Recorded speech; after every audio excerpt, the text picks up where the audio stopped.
Olá, eu sou a Mariana Matos e este é o Plano Business, o podcast da Unimed Fortaleza. Nesta edição, diretamente do Teatro do Rio Mar, na 17ª edição do Café com RH, que assim como o nosso Plano Business, tem o objetivo de inspirar pessoas e impulsionar negócios. Neste episódio, estamos aqui com um parceiro especial, a Jacaúna, que montou esse espaço lindo e aconchegante para a gente conversar. E agora vou apresentar os nossos convidados, os mentalistas Beto Parro e Rafa Moritz. Sejam muito bem-vindos. Obrigado. Gente, eles são uma dupla de palestrantes e comunicadores que vem revolucionando o jeito de abordar temas com criatividade, inovação e comportamento humano. Eles usam neurociência, psicologia e comunicação para criar experiências que inspiram mudanças reais em eventos corporativos há mais de uma década. Sejam bem-vindos. Nossa, mais de uma década eu me senti agora bem Nossa, pior assim, que é isso mesmo, né? Caramba. Como Deu voa, uma né? pesada. E eu assisti os mentalistas, né, os meninos, em um evento. E eu falei, nós precisamos levar eles para o Café com RH, porque eu fiquei realmente impactada com a palestra de vocês.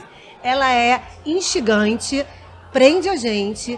E aí eu queria iniciar perguntando assim, como é que nasceu essa abordagem tão inovadora, essa abordagem tão diferente, né, que mistura mágica, mistura conteúdo, mistura essa questão de mentalista. Fala um pouquinho pra gente sobre isso, como nasceu isso, né? O Beto era psicólogo, né, Sim, Beto? nós Os dois são psicólogos de formação. Professor.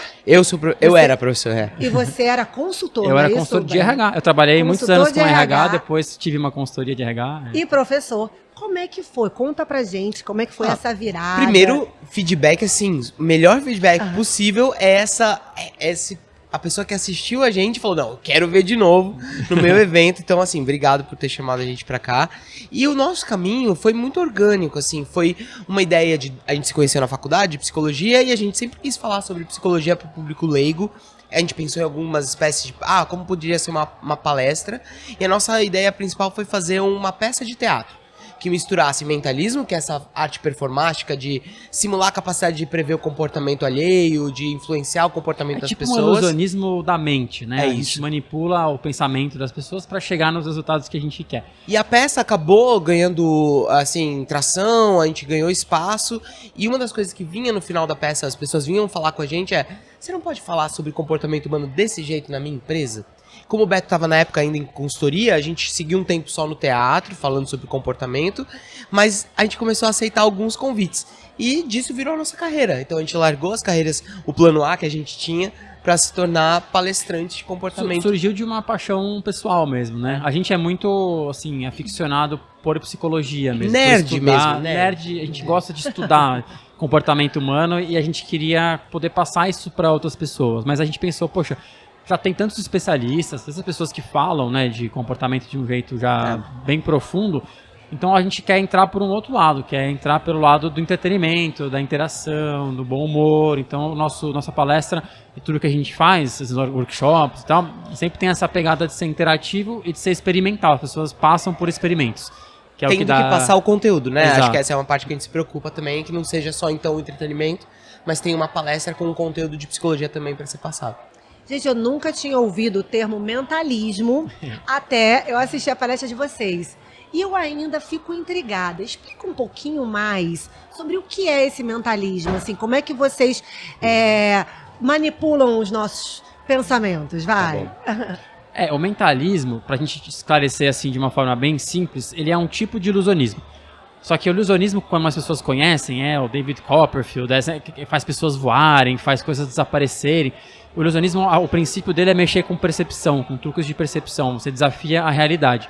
O mentalismo ele é um tipo de ilusionismo que desafia os princípios da mente. Então, você faz, por exemplo, fenômenos de leitura de pensamento, de manipulação de pensamento. Só que tudo isso tem os mesmos princípios do ilusionismo. Então, a gente usa subterfúgios ali secretos para conseguir chegar nos resultados que as pessoas veem no palco. Então, não é que a gente sai andando pela rua e lendo a mente das pessoas, assim, no dia a dia. Isso não é possível, né? Tem que ter um preparo de palco, tem que ter um espaço pra gente poder fazer o que a gente faz, assim como você não pega pro ilusionista que serra uma pessoa ao meio no palco e depois junta, você não coloca ele pra trabalhar no centro cirúrgico logo em seguida, porque seria um excelente médico, né? Então a gente não tem essa capacidade de sair lendo o pensamento das pessoas, mais no palco, através desses subterfúgios, como o Beto falou, a gente simula essa capacidade. tem tudo a Vocês ver com a- induzem a gente aonde vocês querem chegar. Isso é não você que tá dizendo. Né? Mas tem muito disso, manipulação de atenção, como é que você conduz para um lugar onde você quer, sendo que a plateia não sabe onde vai.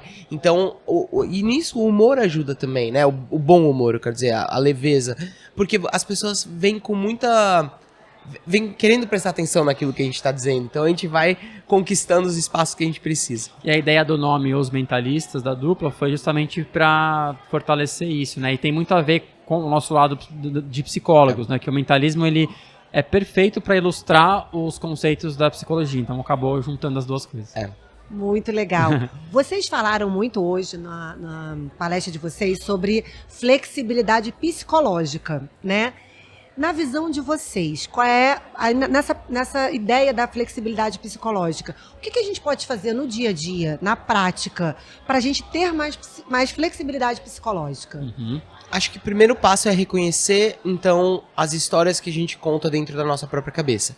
Então, primeiro de tudo, não sair do automático, como a gente brincou também hoje na palestra, significa reconhecer que todo mundo tem preconcepções sobre si mesmo e que essas regras que a gente se impõe, elas não estão cravadas em pedra. A gente pode fazer bom uso delas, mas também tem o mau uso, que é achar que elas estão cristalizadas e que elas são imutáveis. Então o primeiro momento é ressignificar, recontar essas histórias ou tentar recontar. Então reconhece, por exemplo, eu não tenho facilidade para línguas, mas eu quero aprender alemão. Sei lá, não, mas alemão é muito difícil. Essa é mais uma história. Não, mas eu não sei, não tenho tempo pra... Essa é mais uma história.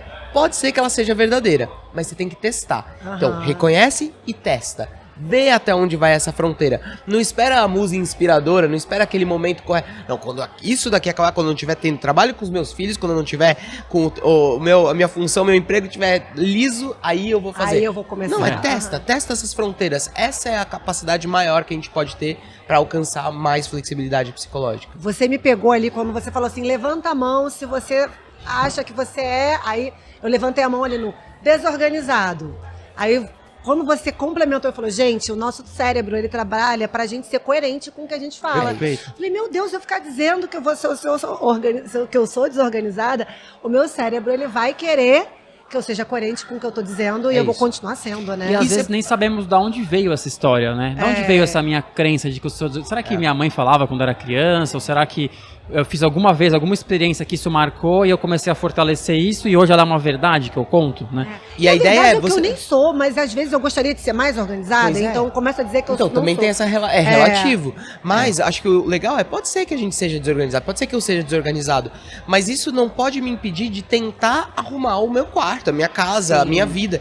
Então, assim, essa coisa do largar, como é que fala?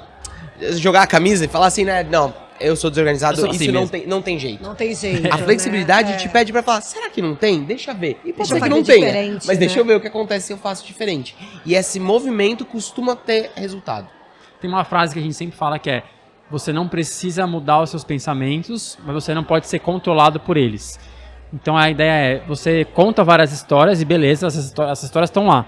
Mas essas histórias não precisam ditar o que eu faço ou não faço. Eu posso até acreditar que eu tenho dificuldade, por exemplo, com o idioma. Eu nunca vou aprender outra língua. Eu posso pensar isso. Mas isso não me impede de experimentar, de ir lá e começar, eu vou assistir esse vídeo. Agora eu vou pegar esse livro aqui, agora eu vou fazer um curso no aplicativo. Você meio que esquece o que a sua mente está falando. Você vai exercitando. E aí a prática, o exercício, ele vai retroalimentando sobre a sua mente. Então, ao inverso de mudar o mindset, é você mudar o seu pensamento pela prática e não pela teorização. Não, será? Vou ficar só pensando diferente para isso acontecer magicamente, né? Exato. É fazendo que a gente pode trazer uma nova ideia de si mesmo. Perfeito, não é isso? é isso. E na visão de vocês, assim, já que vocês têm essa abordagem bem inovadora e falando sobre essa questão de flexibilidade psicológica, qual é o maior bloqueio à inovação nas empresas?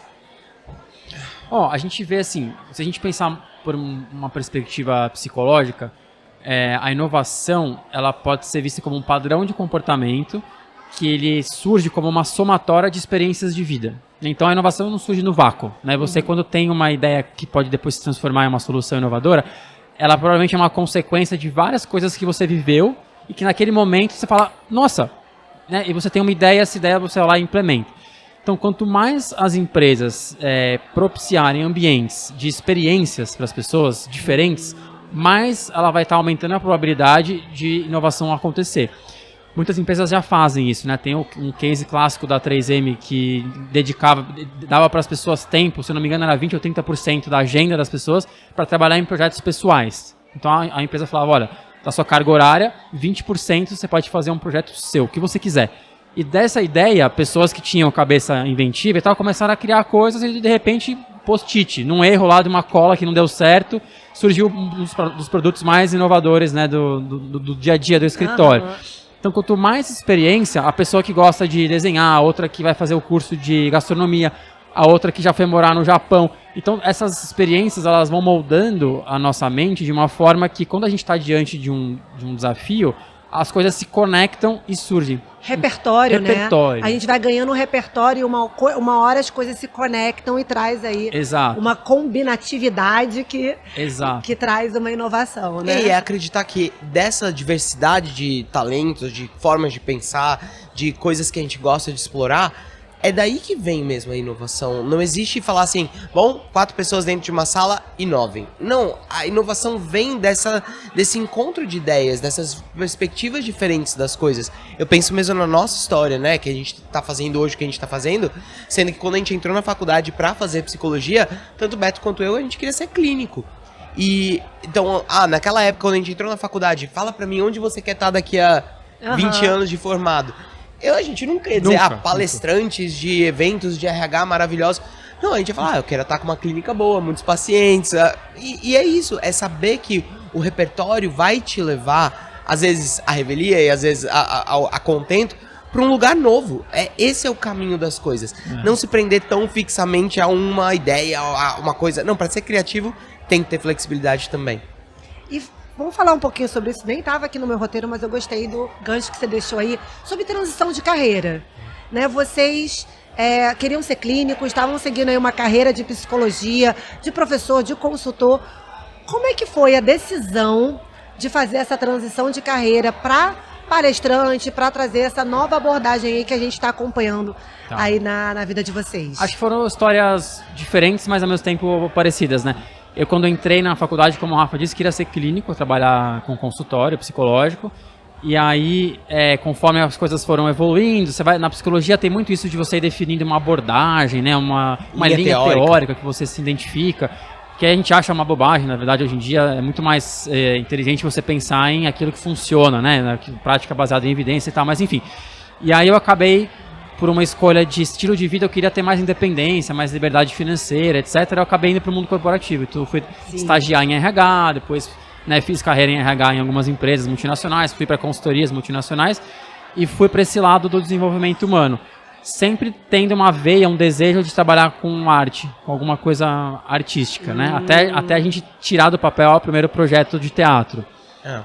E acho que, pra mim, a carreira, o caminho, como o Beto falou, foi diferente, mas quando eu decidi que eu ia fazer clínica, eu saí da faculdade certeiro que eu ia fazer clínica, e aí, como forma de complementar a renda e ganhar mais repertórios, eu fui trabalhar em uma escola. Mas assim, enquanto o consultório tá crescendo, eu me apaixonei por educação e fiquei lá durante 10 anos. Então, assim, mais uma vez, essa surpresa de falar, esse daqui plano B, vamos ver o que acontece no plano A, enquanto você tá focado aqui tá crescendo, né? Então, ter um pouco do olhar para isso, ter essa escuta que diz assim, nossa, mas e se... E de repente esse virar o plano A? E foi o que aconteceu, eu larguei a ideia de querer criar fundar uma clínica e ter pacientes e fiquei na educação. E quando o Beto me convidou, vamos tirar do papel aquela ideia de falar sobre psicologia de um jeito diferente, artístico? De novo, mais uma vez o plano B, vamos ver o que acontece no fim de semana. E que essas coisas vão andando assim. E isso não quer dizer que a gente nunca possa estabelecer planos, mas acho que a ideia dessa transição de carreiras e tal é entender que você vai se modificando conforme você vai andando. Então que a gente foca às vezes no objetivo lá na frente, só que quando você chegar lá, você já é uma pessoa diferente daquela pessoa que colocou o objetivo fixo lá. Então, ter essa escuta para quem tem essa possibilidade, né? Tem um certo privilégio para quem pode pensar na carreira desse modo mais fluido, mas a ideia é olhar para aquele objetivo como mais um passo a ser chegado e eu não sei quem vai chegar lá na frente. Tem um risco, né? Você aceitar um risco envolvido. Sim. No nosso caso, a gente foi gerenciando isso de uma forma equilibrada, eu acho, porque a gente foi abraçando a possibilidade de carreira como palestrantes, né, no ambiente corporativo, em paralelo com as outras carreiras, até o momento que a gente falou, olha, não dá mais para fazer as duas coisas, né? Vamos apostar nisso. E aí a gente assumiu um outro risco de apostar nisso. Isso começou e, bom, faz tempo. Uma década, pelo que a gente falou aqui. Nossa, é mesmo, desde que a gente fez a primeira montagem, sim. E flexibilidade psicológica na prática, né? Começar a experimentar coisas diferentes, coisas novas as coisas tem uma definição do Stephen Hayes, que é o pai da ACT, né, que foi de onde surgiu essa ideia da flexibilidade psicológica, que ele simplifica em 3 momentos. Ele fala, ter flexibilidade psicológica é estar presente, estar aberto e estar flexível. Então, estar presente é isso, você está conectado com o que está acontecendo com você, com o seu ambiente, com o seu mundo, você está ligado, você está mindful, né? Você está ali vivendo aquilo que está acontecendo. Aberto às coisas que surgem, a aceitar, a entender, né, a assimilar coisas novas, você não está rígido, né? E você está também exposto a moldar, a flexibilizar, entender que as verdades não são verdades imutáveis, né? Então, acho que isso para a carreira faz sentido também, né? E é difícil, né, Beto? Assim, pelo menos eu venho me trabalhando muito nisso, de trabalhar essa questão da agilidade mental, da flexibilidade. E a gente sabe que é necessário estar aberto, mas nós temos muitas coisas cristalizadas dentro da gente. O que vocês sugerem, assim, para os líderes, para que eles estimulem essa abertura, tanto para eles quanto para os times, né? Porque muitas vezes a gente quer estimular no time, mas a gente não está atento a si mesmo, como líder, né? A trabalhar essa questão da flexibilidade, da abertura para a inovação. O difícil dessa pergunta é que, primeiro, a função do líder tem responsabilidades muito claras e a pressão é muito grande. Exatamente. Então, arriscar um passo para fora do tapete ali pode significar um buraco na sua carreira. Então, a gente entende o medo. O medo mantém a gente conservador no caminho que a gente tinha projetado. Então, assim, aceitar que sim, tem medo, que para inovar é preciso correr riscos. Então, tá aberto ao risco e às falhas, isso é inerente à postura de quem quer inovar, mas eu diria que a inovação, ela é um resultado mais do que um para quê. Ela é o resultado de alguém que estava aberto a possibilidades daquilo que não se controla. Então, sim, ter aversão ao risco é algo bem da nossa espécie, bem natural, mas tá aberto àquilo que eu não controlo. E ver o que acontece. E se precisar corrigir lá na frente, eu vou corrigir, mas não necessariamente voltar para o ponto inicial. O que eu construí a partir daqui. Assim, é bonito no papel, mas como é difícil no dia a dia. Então, exige da gente muito mesmo. Exige de um time coeso, um time que esteja a postos para participar também desse processo, sem precisar ficar empurrando, né? Empurrando e ficar com medo e não, eu não vou e tudo mais. Difícil. Eu concordo, eu acho que na prática, pensando que o líder tem as responsabilidades ali, como você trouxe, né? Ele tem que estar focado em resultado, ele tem cobrança, ele tem meta, ele tem que entregar um monte de coisa, né? Então, sendo bem pragmático, ele saber escolher os momentos que ele vai exercitar esse tipo de abertura e flexibilidade. Não adianta ele chegar no momento ali que ele precisa de uma entrega importante para estar fechando a meta de um mês ou algo do tipo. Gente, vamos sentar agora, eu quero ouvir todas as opiniões de todo mundo, vamos experimentar uma coisa nova. Não, talvez esse não seja o momento, esse é o momento de correr e fazer o que você sempre fez, né, para resolver. Sim. Mas escolher os contextos certos e entender que ele tem um papel de puxar ou de repelir comportamentos de inovação e de flexibilidade. A reação dele, seja uma cara feia, seja ele ser indiferente, seja ele pedir fazer uma pergunta, não ouvir a resposta, seja a pessoa veio falar com ele e ele tá no computador, ele sequer olhou para entender, para trazer esses pequenos sinais, eles já sinalizam para a pessoa que aquele comportamento não deve acontecer de novo.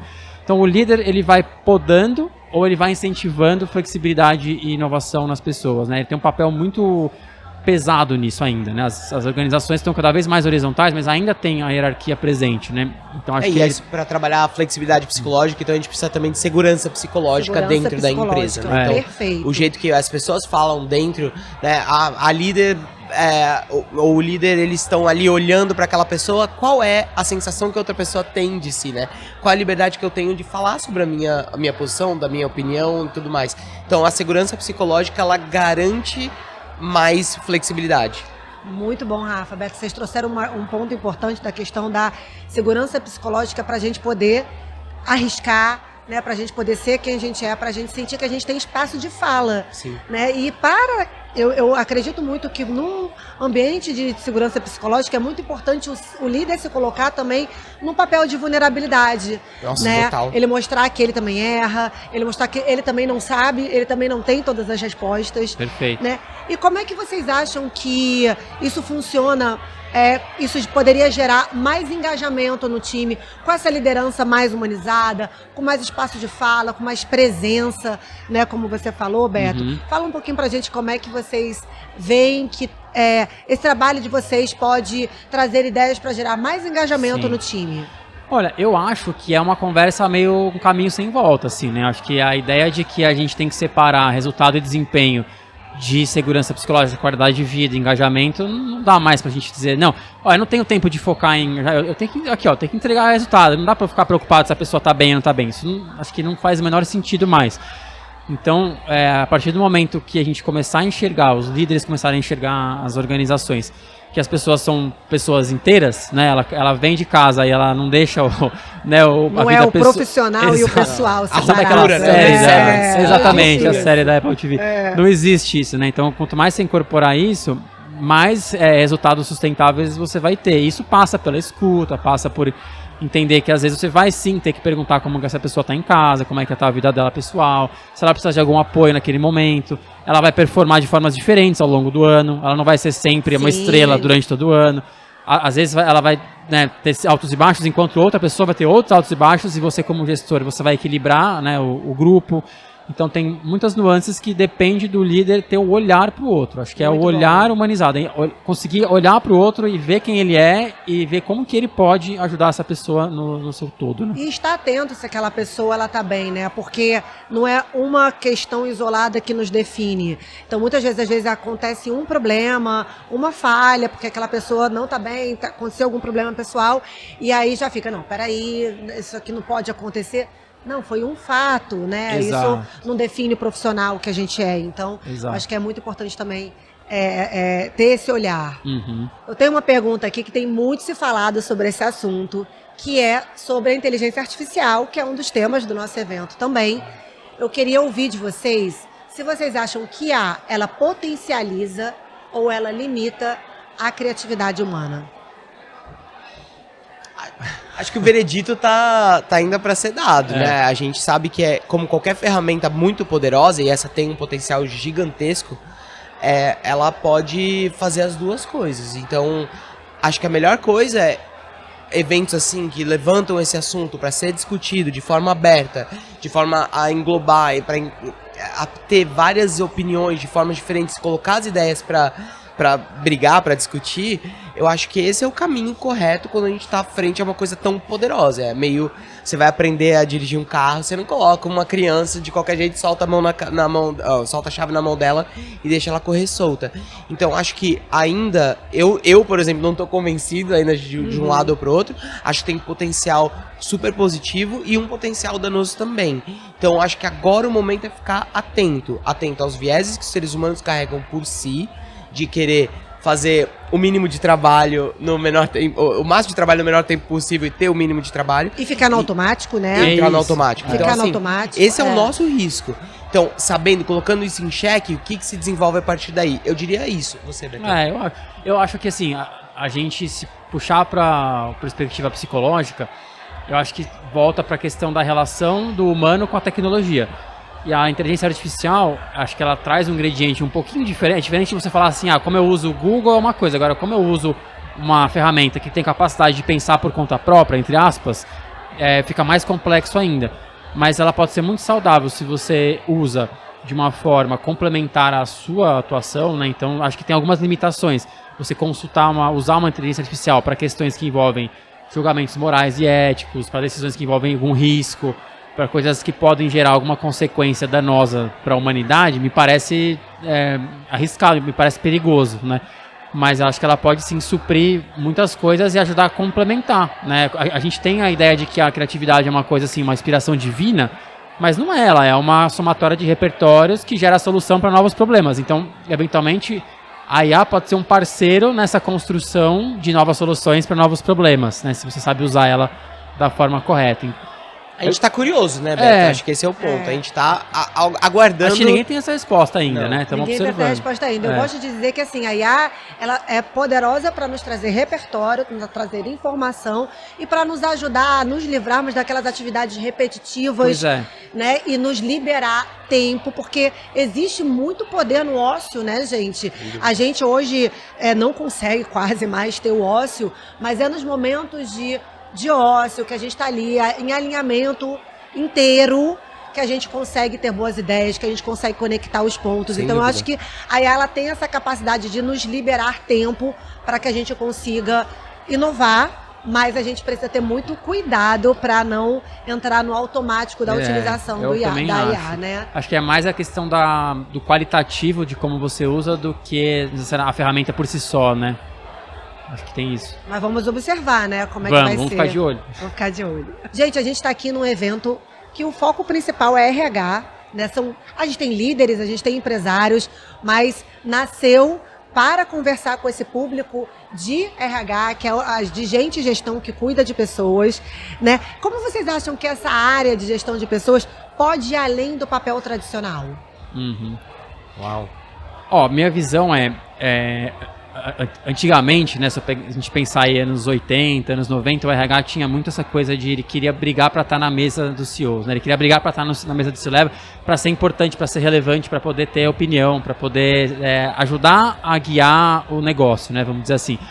Hoje em dia, eu acho que a gente pode já enxergar que o RH ele não é uma função de... A gente fala que é gestão de pessoas, mas na prática o RH ele é uma cadeira de resultados, de entrega de resultados de longo prazo, estratégico, né? Por quê? Porque resultado é uma consequência de comportamento. Tudo que acontece numa organização aconteceu porque alguém se comportou para aquilo acontecer ou não. Então acho que hoje em dia está muito mais claro que o papel do RH é um papel de ajudar a guiar a organização, assim como todas as outras áreas ali dentro, né? Muitas vezes a gente fica focado, né? Não, a área de geração de negócio, comercial é que guia a empresa, né? Não, que é o motor, mas sem né? o financeiro e as áreas corporativas, nada acontece. Não, mas o RH tem que cuidar das pessoas. E não é bem assim, todo mundo tem que cuidar das pessoas, né? Mas o RH ele ajuda a viabilizar algumas políticas para isso, mas ele está lá também para guiar o negócio. Então ele tem uma visão estratégica. Partner, né? Um parceiro de negócio. Exato. Então acho que cada vez mais isso tá ficando evidente e os profissionais de RH também estão tendo que refletir isso. Ele tem que sentar ali e entender que ele não está lá só para falar, né, das questões, entre aspas, de pessoas. Ele tem que entender como cada variável ali de comportamento molda o resultado daquela organização como um todo. Então acho que isso está cada vez mais evidente, na minha opinião. Eu achei ele inteligente, eu gosto de trabalhar com ele. Tem umas ideias boas. Tá bom, foi boa a resposta, eu gostei. né? Como é que foi pra vocês, gente, palestrar aqui no palco do nosso Café com RH? Conta pra gente como é que foi a experiência de vocês aqui, junto com a Unimed Fortaleza, no nosso evento. Não foram poucos os palcos que a gente esteve nesse último ano, nesses últimos anos, mas esse aqui... E não tô falando só porque eu tô aqui não, viu? Nossa, lindo, lindo, organizado, público caloroso. A gente sentiu bem recepcionado desde o momento que a gente chegou na cidade, na verdade. Desde as reuniões de briefing, né, tudo, foi Nossa, muito um clima super gostoso. Então, assim, é dos eventos que marca esse ano, sem dúvida, para não dizer da nossa carreira. Foi muito gostoso, tá? E acho que, assim, saber que a gente tá interagindo com o público que quer ouvir o que a gente tem que falar, mas quer dar risada também, que quer participar, isso fez toda a diferença para nossa atuação, sempre faz.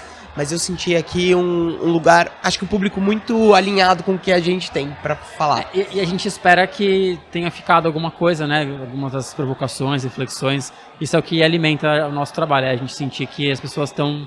A gente vê as cabecinhas ali, né? As pessoas interagindo com a gente. Se ficou alguma coisa, né? Que gere alguma pequena faísca ali de mudança, pra gente tá já super... É isso mesmo. Mas ficou, legal. Sem dúvida. Ficou pra mim. Eu, pelo menos, já peguei umas mensagens ali que eu preciso... descristalizar, flexibilizar em mim. Legal. Gente, o nosso podcast ele tem o objetivo de inspirar pessoas, impulsionar negócios assim como esse evento, né, que gera muito conteúdo, conexão, networking. E aí eu queria saber um pouco quem inspira o Beto e quem inspira o Rafa. Quem são as pessoas na trajetória de vocês, na vida de vocês, que inspiram vocês? Uau!